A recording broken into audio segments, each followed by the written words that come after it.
For the last year, I've been using the iPhone 16 Pro Max, and I just switched to the iPhone 17 Pro Max. And today I'm comparing the two, sharing my experience so far, and after having the iPhone 17 Pro Max for a week, do I think it was worth switching or is it not worth it? Hey everyone, it's Andrew and welcome back to the channel. Let's get right into it. The iPhone got a massive redesign this year on the iPhone 17 Pro Max, and well, I absolutely love this design. I was a little bit nervous before it came out, but after seeing it and using it in person, I'm sold. I really like it. Compared to the iPhone 16 Pro Max that had titanium, this is using an aluminum frame, which allows the Pro models to have more vibrant colors. The switch is a pretty big deal for a Pro iPhone. In years past, we had stainless steel and then titanium, and Apple even sold it as titanium was like the next big thing. Kind of feels like a downgrade in some ways. And going back to aluminum definitely changes the way the phone feels. I feel less confident in its durability compared to titanium. I have it in cosmic orange and everyone seems to hate that color, but I really like it. I've had boring colors for years now, and so changing it up and trying something different, after a week, I'm sold. I think I chose the right color and I'm not going back. I do have the color silver for the Pro, and I do think that looks pretty nice. I'm not gonna lie. I did see the blue color in person and I think it's okay. I'm not crazy about that color. But like I said, the feeling of the phones are very different. I feel like the 16 Pro Max feels more premium. It feels like the highest end level of an iPhone, but it always had issues with heating, and I haven't had the same issues with heating with the 17 Pro Max. I had the iPhone 16 last year that had aluminum. It has some scuffs and it's not more durable than titanium, but what's an issue potentially this year is the scratching of the new camera plateau, which I really like the camera. I think the design looks cool, but it looks like there was some compromise with that material and it's just not as strong as the other parts of the phone. The weight is about the same. I thought it'd be a lot lighter. The 17 Pro Max is 223 grams and the 16 Pro Max is 227 grams.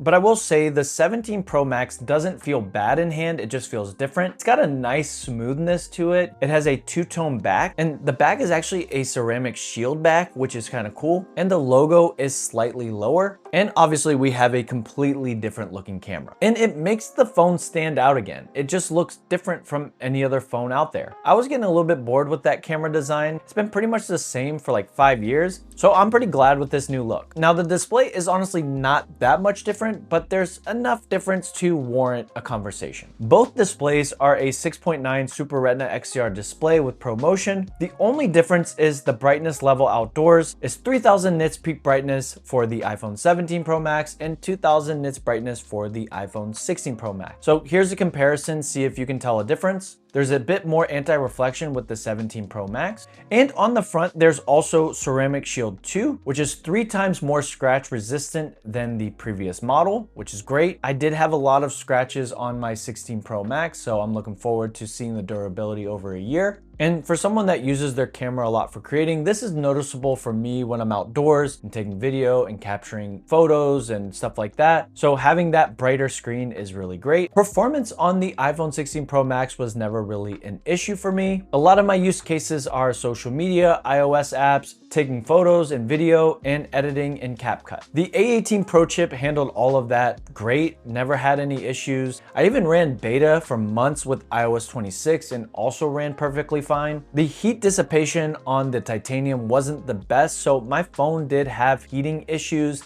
Not like burning hot, but it would just be hot to the touch quite a bit. And after having the iPhone 17 Pro Max for a week, the performance has been equally as good, if not better. The A19 Pro chip is obviously going to be better than the A18 Pro chip, but in terms of benchmarks and stuff like that, I don't really look into that. And to me, the performance is about the same, if not a little bit better on the new iPhone. I did notice iOS 26 runs smoother on the iPhone 17 Pro Max. It's like iOS 26 was made for the new lineup, which makes a lot of sense. Outside of that, for my daily tasks, it doesn't really feel like it's performing better. Where I do think there is a difference is in the battery life. Now, my iPhone 16 Pro Max had a really good battery pretty much all year. My battery health actually lasted a year at 100%, which was great, but I don't feel like I ever got over 8 hours of screen on time. I just don't recall that ever happening. It might have, but I tried to look and I couldn't find anything that indicated that to me. But for the 17 Pro Max, I've pretty much gotten every day over 8 hours with the iPhone 17 Pro Max, and it's been really impressive battery, leaving my job with 50% battery at like 4:30 in the middle of the day, which is just incredible. It kind of reminds me of the S23 Ultra. That battery experience was really good. Even with heavy use, I'm using this battery like crazy, and it's lasting quite literally all day, even if I don't have it fully charged into the next day just fine. It's one of the biggest differences I've noticed in real life, and I think it's a deciding factor if you're deciding whether to buy the old model or the new one. If battery life is important, go with the new 17 Pro Max. One of the cool things too is charging speed. It can charge 50% in just 20 minutes compared to the 16 Pro Max, which takes about 35 minutes. So it's 15 minutes quicker. I know it's not a lot, but if you're in a pinch, it's very helpful. You do need a 40-watt adapter, but that's pretty awesome in my opinion. And if you have a MagSafe charger for 30 watts, it can charge your 17 Pro Max 50% in just 30 minutes, which is pretty awesome for a MagSafe charger. Now for camera and video, the main difference is the quality of the sensors. The telephoto lens is now 48 megapixels, and it's no longer called a pro camera system. It's now called a 48 megapixel fusion camera system. So all the sensors are now 48 megapixels. Here's some of the best shots that I've been able to take with the iPhone 17 Pro Max so far.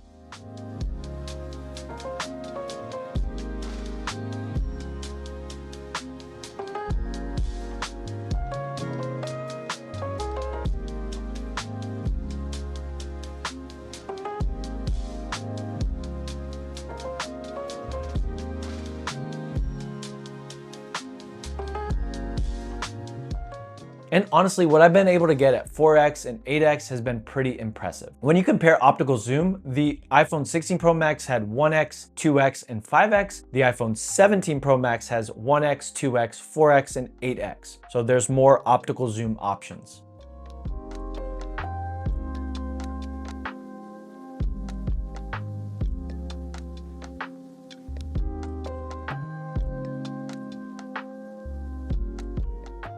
Now, when it comes to recording video, you can do dual capture, so you can record yourself and what you're seeing at the same time, which is pretty cool. All right, so here's a test of the dual camera.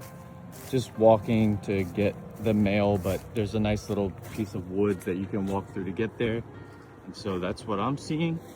And you can also see me. The audio is probably not great, but it's good enough. And I can go like this too.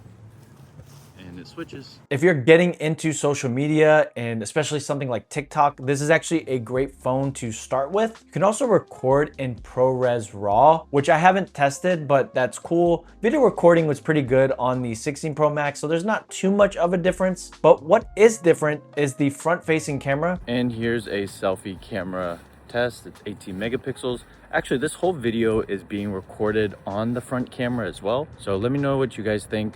I use cinematic mode at 4K 30 FPS. I think it's pretty decent. The front-facing camera is now a center stage camera. It's kind of like Apple's merging their iPad center stage into iPhone, which is awesome. You can also tap and zoom to rotate the orientation that you're shooting your video or your photo. I know I'm probably about to look like an absolute lunatic, but let's see how stable the front camera is. So if I run a little bit,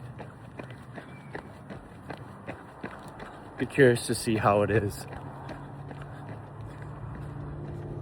I don't know. Here's a quick comparison of the speakers.